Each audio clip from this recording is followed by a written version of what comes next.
for joining us tonight. Thank you. Now, it's surely no surprise that when an England sporting team fails, and fails spectacularly, heads sooner or later will roll.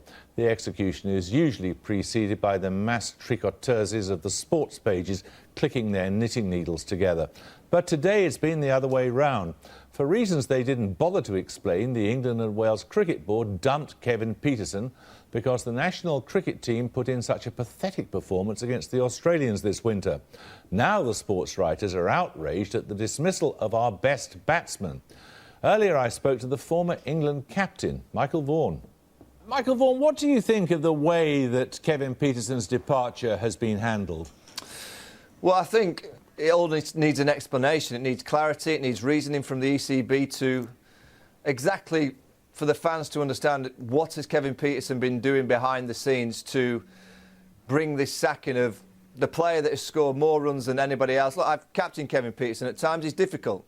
You know, at times he's a pain in the backside. But he's also a maverick that can win you games of cricket. But you know him. You captained him. If anyone can divine why he had to go, it ought to be you, surely.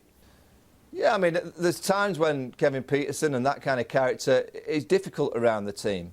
You know, he's played 100 test matches. He has an opinion.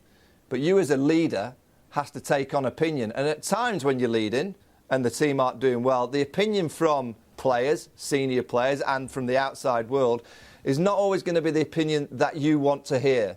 But you have to deal with it. Managing players is about management. And if you can't manage a maverick like Kevin Pietersen, I would question that ability. I just think for a year and a half, England have a World Cup in 6 weeks' time in Bangladesh, T20.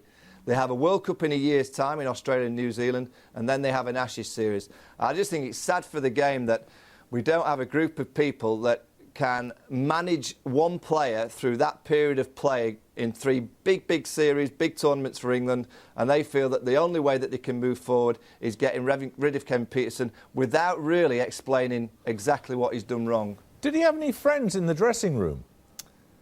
Well, I think there's always divisive moments in the dressing room. There's always little cliques. There's always people that get on with a certain personality more than another. You know, from what I heard from the tour in Australia, Kevin Pietersen was fine. It was only last week that Graham Swan, who retired during the Ashes series, came out and said that Kevin Pietersen, his attitude was spot on since he's been reintegrated into the side. He feels that Kevin had plenty more runs to score for England, and that's someone that's been in the dressing room. So I don't think there's a problem. I think he's obviously stood up to the coach, Andy Flower, on the tour of Australia. Andy probably didn't like what he was hearing, and the ECB have listened to Andy Flower, to Alistair Cook. I don't really think how Ashley Giles can have said too much because Kevin Pietersen wasn't in Australia in the one-day series, and English cricket feel that the only way that they can move forward is without Kevin Pietersen. I would have taken a tougher call and said someone needs to manage him a little bit better. How difficult is it to manage a brilliant, and to use your word, you've used it twice now about Kevin Pietersen, brilliant maverick? Well, it's draining. You know, at times it's hard, but it's very rewarding because if you look at English cricket over the last 10 years, you know, Andrew Flintoff had the same kind of personality. You manage him. 2005, he delivered, as did Kevin Pietersen in the last Test match of the Oval. You go through the last 6 or 7 years, Kevin Pietersen was man of the tournament when England won the World Cup in Barbados, T20. He averaged 106 against India in 2011 when England got to #1 in the world. He got a double century at the Adelaide Oval in 2010-11. The second Test match, without that, England would have drawn the match, gone 1-0 down at Perth, potentially could have lost the series.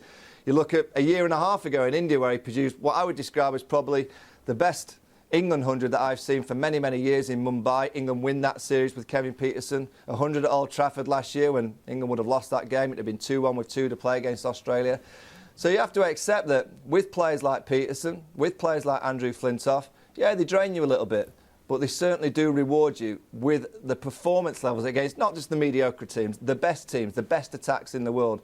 And that's what Pietersen has done. Yeah, he can be a pain. He can be a real pain in the backside and difficult, but he can also be that person that makes you win games of cricket. And you've just got to be very careful that you shouldn't just bin someone like that and don't really reward him in a way to say, look, thanks for your time with us. You know, thanks for winning us all those games. Don't just throw him out like they have done. I'd have just given him another year and a half and then moved the team on.